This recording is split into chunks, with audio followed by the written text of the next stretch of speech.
Hello everyone, welcome to the topic debate writing. We'll discuss the video through and through, and this will be conducted in two parts. The first part is entirely theory, and in the second part, we'll be showing you an actual debate. Moving on. Debate. Debate is a most common form these days of communicating, be it a parliament or be it in a studio. However, writing a debate calls in a lot of practice as well as technique.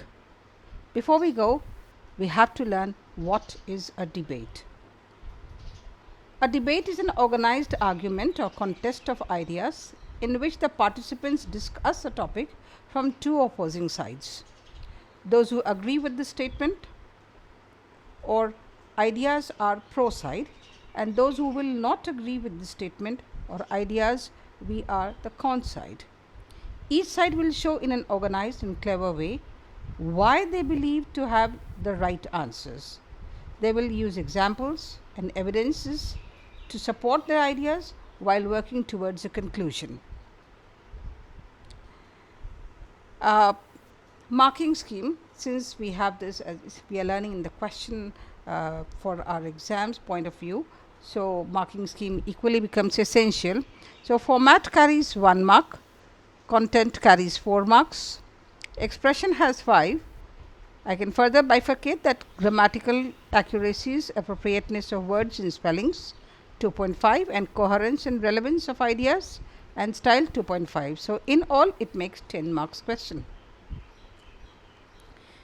Now, how to write a good debate? The first and the foremost step is to choose the side, whether you want to write for or against the motion. Always try to select the side you personally want to support and have more material information to write on. It is preferable to make a choice during the reading time.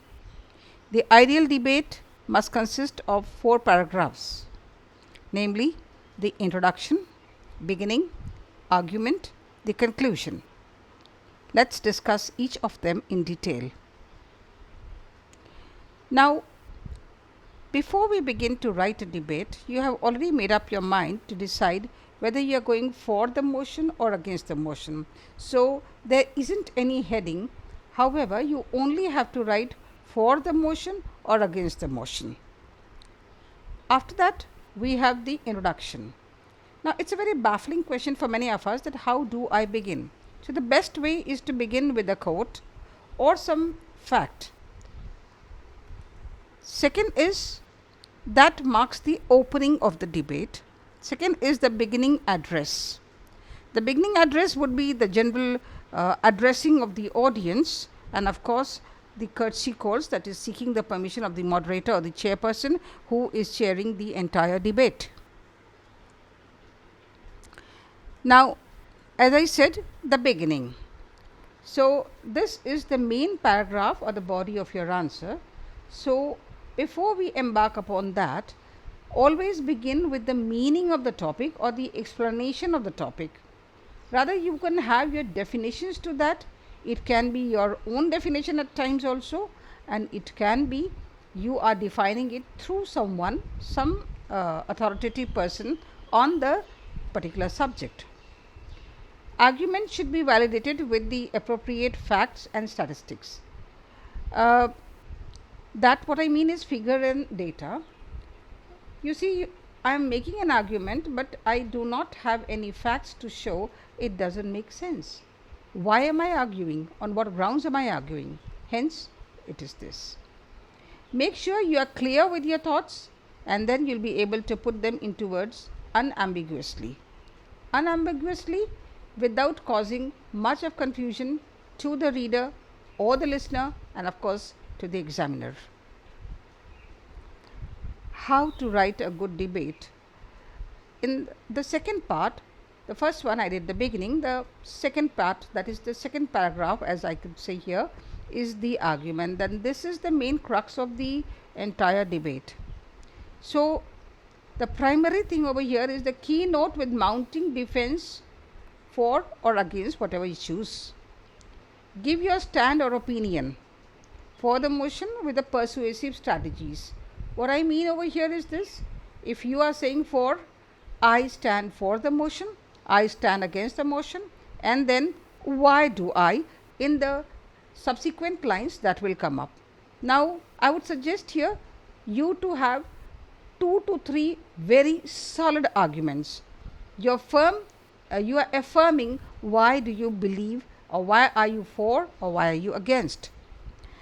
The best thing would be also to substantiate with some very contemporary evidences. If you have, that would make your debate very solid. Another thing to be noted is anticipate the counter argument. Since you are not actually debating, you are only writing the debate. But of course, you bear in mind when we are actually debating, or if you are really very interested in debate, my point of view would also be this, that you listen to your opponents. And here we are, since we do not have opponents here, so that's why I said anticipate what the argument could be. Like my worthy opponents may say, or my worthy opponents may have this argument. This is the way you are putting it. Rhetoric question. Rhetoric question, be as witty as your intellect allows. So I think this is the rhetoric question here means that the question has to be answered by you. However, the question is just a food for thought. That is why you have thrown that question. Mark, a good sign of debate will definitely carry at least 1 or 2 rhetoric questions. So we will have in the next slide how to build an argument. I just gave you one. There's some other tips as well. We're going to talk about the argument structure. An argument has 3 parts: an assertion, a reason, and an evidence. When those 3 are put together, ARE becomes R. Get it? That's the answer to the joke of the day. The pirate's favorite letter is R. That was funny, right? Well, we're going to now begin with the A, assertion part of how to make an argument.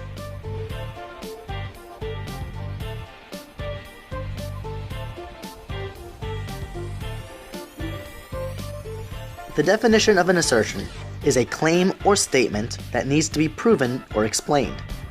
Basically, it's the idea that you want to try to make when creating an argument to support or oppose the current resolution.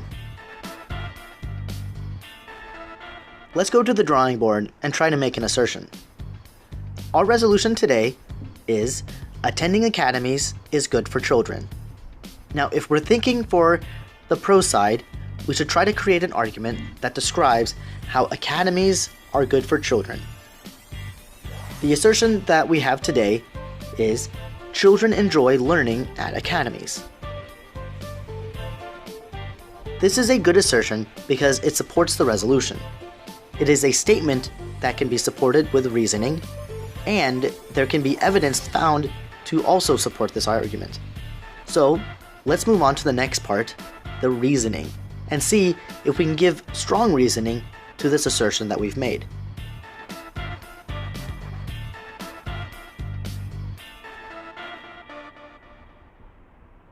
The definition of reason is the act of proving an assertion by explaining, describing, and elaborating. Basically, you're just trying to show that the argument you make has logic in it. The reason why should be explained very simply and clearly.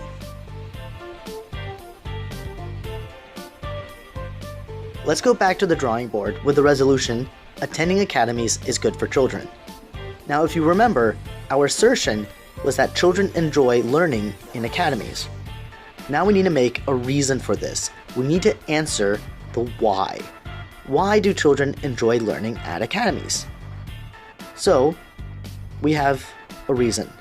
Academies have a positive effect on their education.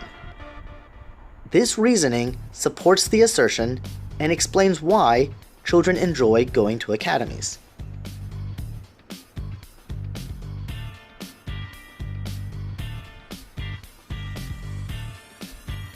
The final part of an argument is to have the correct evidence.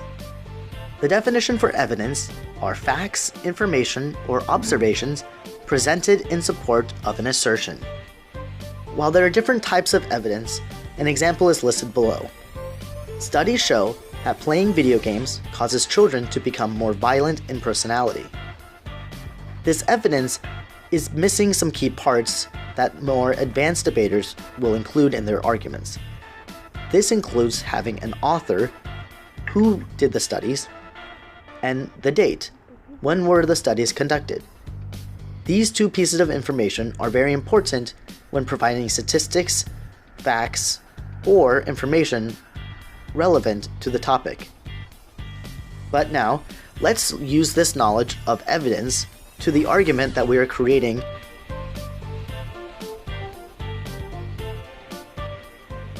Now let's go back to the drawing board with our resolution. Attending academies is good for children. When we find evidence, we need to make sure that it supports the assertion and the reasoning. So, after doing much research, the evidence that I found was this. A study from Seoul National University in 2007 said that 69% of children were satisfied with their private school classes. Additionally, 73.9% of children also thought that academies had a positive effect on their public school grades and abilities. As you can see, this evidence supports the assertion that children enjoy learning in their academies. It has an author, the Seoul National University, and a date, 2007, of when it was published. So let's put these together. Our first argument for the pro side reads as this. Children enjoy learning at academies. Academies have a positive effect on their education. A study from Seoul National University in 2007 said that 69% of children were satisfied with their private school classes. Additionally, 73.9% of children also thought that academies had a positive effect on their public school grades and abilities. Now, can you think of what a second argument could be? Go ahead and try to make another argument for the pro side that follows the ARE structure. When you're done, come back and we'll finish the lesson because there's one more thing I want to teach you before we're done. After you understand the structure of an argument with ARE, there's one more thing that you should probably use when constructing your argument for competition and for class. That is the impact.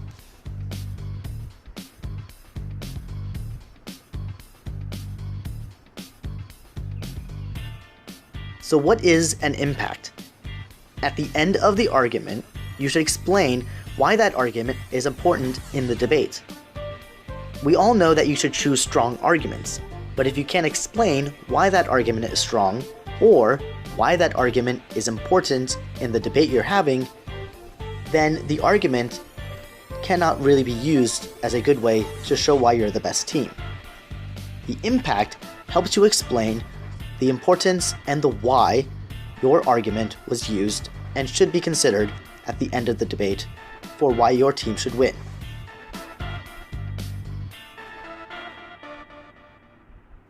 Back at the drawing board with the same resolution, attending academies is good for children, we should add the impact at the end of the argument. So, my argument is blah blah blah blah blah. This means that academies are not only helpful for students to prepare for their future, but also is fun for them to be in. With this example, you're now putting a picture in the mind of the judge of how the academies can help students prepare for their future. It's fun, it helps them learn, and it gives more meaning to the argument that you've presented. So, with the impact, you now know all the parts of how to make a strong argument.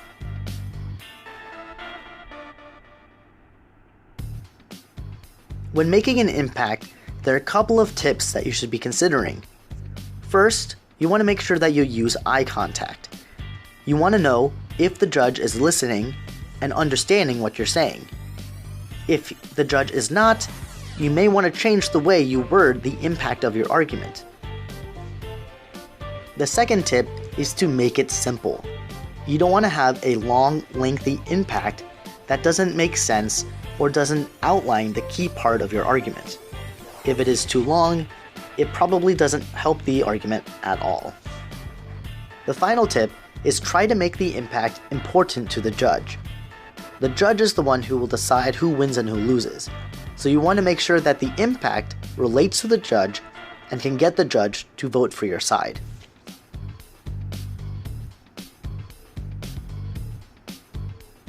Well, now's the conclusion. We talked about how to build an argument. An argument has not 3, but 4 main parts. You should try to have direct assertions, strong logic and reasoning, evidence that is supportive, and you should explain the importance of your argument. With these 4 parts, you now can make your own arguments and show how they are important. So students, now that you have seen how to build an argument, we'll move on to the next paragraph, which is writing a good conclusion. Moving on. Conclusion. This part involves the clarification of your statement and stance along with your thanking the audience for being such a patient listener, and the paragraph needs to be short and precise. So you are writing all this, and here you could add some glitter to your art piece with some quotes, some striking lines to sum up that the audience may be left to think about it.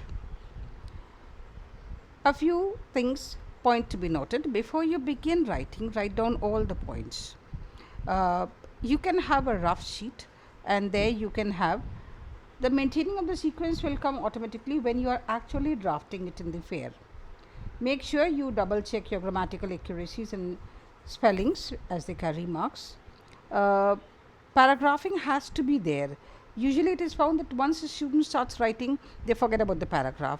Now it doesn't make sense, like you have already seen here, that it has to have the introduction, the beginning, the argument. So when you are breaking it into paragraph, the examiner is coming to learn that here you are going about this way.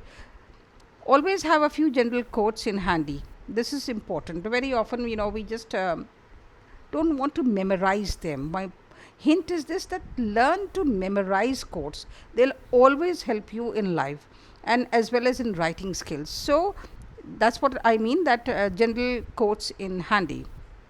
And of course presentation is important. Now presentation here, because we are not going with the actual debate, we are only writing. So here the presentation stands for how you give on the paper, that is with the paragraphs with less inaccuracies, and of course scratch work, I should say also, that should be avoided. And the best thing would be to read a lot. What to do? As I said, read a lot. So before I go on, I need to have information about all the major, for class 12 I would suggest environmental, political, social issues that have taken place during the entire year. Sample question papers are there. However, you mostly have the contemporary topics. Since this COVID-19, the pandemic is all over, so there is every possibility about the measures or about the pro steps the government could have taken, or the action plan, or what needs to be done, or the health concerns. These are some of the very controversial issues which will be arising, and I am very hopeful that such topics certainly are going to come in your examinations next year. What not to do? So mind you, you are answering the board examination, so refrain from mentioning, never mention any your personal details such as your name of the school and your name and the address, as it is already mentioned in the question paper. Never write in one go, as I said, so you have to follow the format. Yes, I often, there's this pitfall is there, the students use slang. I wanna. Now this is a slang. Now slang does not necessarily constitute being abusive. Slang is also the short forms, because this is a very formal writing and we cannot afford or compromise with short forms as this. I don't know. Why? That's not allowed. Or yeah, or yeah, whatever you say. And don't write wrong facts. Try to be close to the facts, I should say here. Try not to exceed the word limit, though the word limit is pretty good enough for you to accommodate everything. So thank you, students. That will be all for this video. In the next video, we'll be showing you an actual debate. Thank you very much.